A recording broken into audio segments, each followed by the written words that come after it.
ভারতের সাবেক কূটনীতিক বিনা সিকরি এই ভদ্রমহিলা উনি মাননীয় প্রধানমন্ত্রী জনাব তারেক রহমানের ভারত সফর নিয়ে মানে ঐতিহাসিক একটা মন্তব্য করছেন। যে মন্তব্যটার ভিতরে অনেক গন্ধ আছে। উনি বলছেন যে তারেক রহমান ভারত সফর নিয়ে গরিবসি করতেছে, ভারত তারেক রহমানকে নিয়ে আন্তরিকতা দেখাইতেছে, সেই ক্ষেত্রে তারেক রহমান অহংকারী, তারেক রহমান আন্তরিকতা দেখাচ্ছে না। তো তারেক রহমানের সমবয়সী জয় যদি প্রধানমন্ত্রী হইতো তাহলে জয় এরকম না করতো না, জয়কে এতদিন এত আমন্ত্রণ করা লাগতো না। তারেক রহমানকে যেভাবে আমন্ত্রণ করার পর তারেক রহমান আমন্ত্রণ প্রত্যাখ্যান করতেছে, এইভাবে আমন্ত্রণ করা জয়কে লাগতো না। জয় একবার আমন্ত্রণ করার পরই ভারত যায়া ওই ভদ্র মহিলা বিনা সিকরিকে নাকি বলতো, মাসিমা হিংসের মানে ওই জোল খাওয়ার জন্য আমি চলে এলাম। অতএব আসলে হিংসের জোলটা কি আমি বিষয়টা বুঝিনি, তো ওদের অর্থ হিন্দু, ওদের একটা খাবারের কথা হয়তো বলতে পারে। তা আমার কথা হইলো জয় আর তারেক রহমান তো এক জিনিসটা। জয়রা আপনি ইন্ডিয়ান একজন মহিলা, আপনারে বলে মাসি, আর আপনাদের দলে ইন্ডিয়ান বেড়াগো বলে হলো মামা।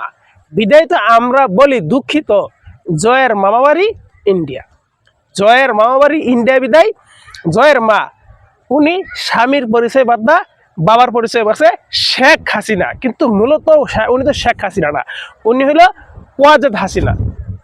উনি তো ওয়াজেদ হাসিনা পরিচয় দেন না, উনি শেখ পরিবারের পরিবার। তার মানে শেখ পরিবারের 14 গোষ্ঠীর জন্মস্থান হয়েছে ইন্ডিয়াতে। অতএব শেখ হাসিনার তো ইন্ডিয়ার প্রতি ঐতিহাসিক একটা টান আছে, কারণ শেখ হাসিনার নানিগুয়ারি ইন্ডিয়া, জয়ের নানিগুয়ারি ইন্ডিয়া। তাহলে এখন আমার কথা হইল, আপনি জয় আর তারেক রহমানকে এক পাল্লায় ভাবতে পারবেন না। জয়ের মা যতবার ক্ষমতায় বইছে সেনাবাহিনীর আদলে, ভারতের আদলে, আর তারেক রহমানের মা, তারেক রহমানের বাবাকে এই দেশের জনগণ রাইট দিয়া ক্ষমতায় বসেছে। তাহলে তারেক রহমান আপনাদেরকে মানে তুলুবুলু করে দেশের স্বাধীনতা সার্বভৌমত্ব বিক্রি করে ক্ষমতায় থাকবো না।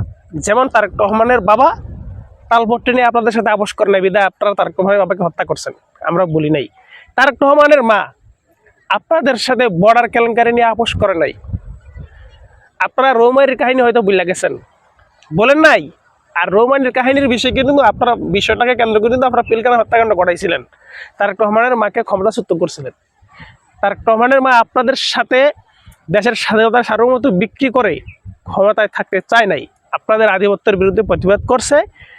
এবং তারেক রহমানও নিজের দেশের স্বাধীনতার সার্বভৌমত্ব বিশ্বাসী, বিদায় তারেক রহমান এই দেশের নেতা। আরেকটা বক্তব্যে উনি বলছে যে আমরা আন্তরিকতা দেখাচ্ছি, যে তারেক রহমানকে আমরা চাইছিলাম শেখ হাসিনার মতো আমরা বিশ্ব নেতা হিসাবে গড়ে তুলব, কিন্তু তারেক রহমান সেদিকে লক্ষ্য করতেছে না। ভাই আপু, আপনি তো বিনা সিকরি, আপনি মহিলা, আপনার প্রতি গভীর শ্রদ্ধা রাখি বলি, তারেক রহমানকে আপনার বেশি শ্রদ্ধা মানা লাগবে না। তারেক রহমানের বাবা এই দেশের মানুষের ভালোবাসায় নিজের যোগ্যতাকে অর্জন করে বিশ্ব নেতা হয়েছিল।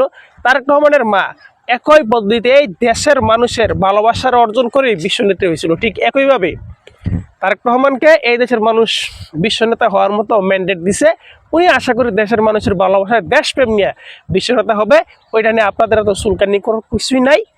আপনারা ভারত, আপনারা আমাদের বন্ধু রাষ্ট্র, যদি আমাদের সাথে বন্ধুত্ব করতে চান সর্বপ্রথমে বলতে হবে বাংলাদেশ একদিন স্বাধীন রাষ্ট্র, বাংলাদেশের স্বাধীন পররাষ্ট্রনীতি, বাংলাদেশের স্বাধীনতার সার্বভৌমত্বকে 100% স্বীকৃতি দিতে হবে।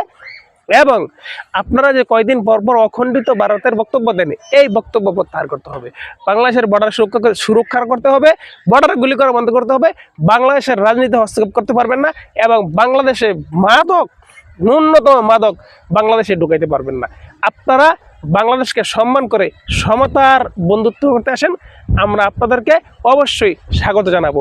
আল্লাহ হাফেজ, সবার আগে বাংলাদেশ।